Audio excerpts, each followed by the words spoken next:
Welcome back now to Primetime Sports Monday.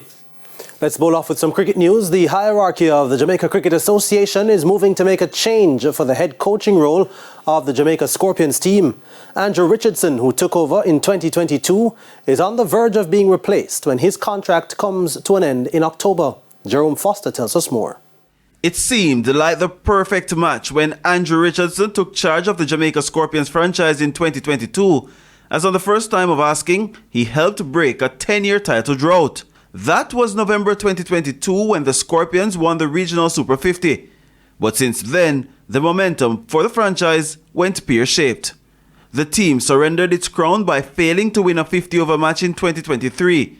And across 2 four-day seasons, the Scorpions won 2 of their 12 matches. 7 of those were played at Savannah Park. Under Richardson's leadership, the Scorpions lost 15 of its 19 matches played across the last 2 years.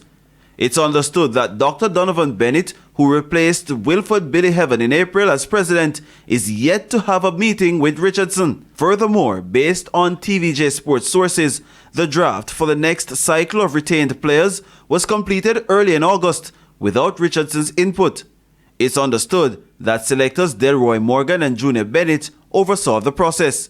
When asked about the tenure of Richardson, JCA President Dr. Donovan Bennett did not dodge the issue, but also did not give much hope for the incumbent. Boy, you put me on the spot here, right? You know international sports, and that whether you're very skilled or not, no matter how good you are, if you don't have the results to back you up, then people tend to move forward, right? So I don't want to say anything more. Later on we'll talk about it, right? Andrew has a contract which goes until October. So at that point in time we'll make a determination, all right?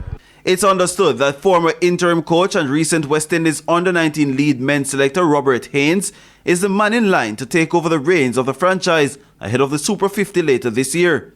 Meanwhile, Dr. Bennett says the JCA will not be staging any more competitions this year in a bid to improve the structures of clubs and parish associations.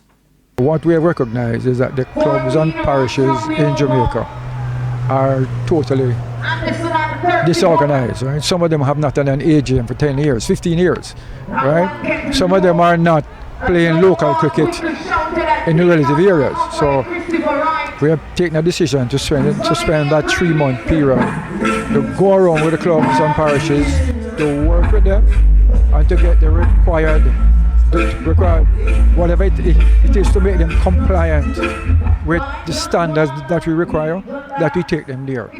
Jerome Foster, TVJ Sports.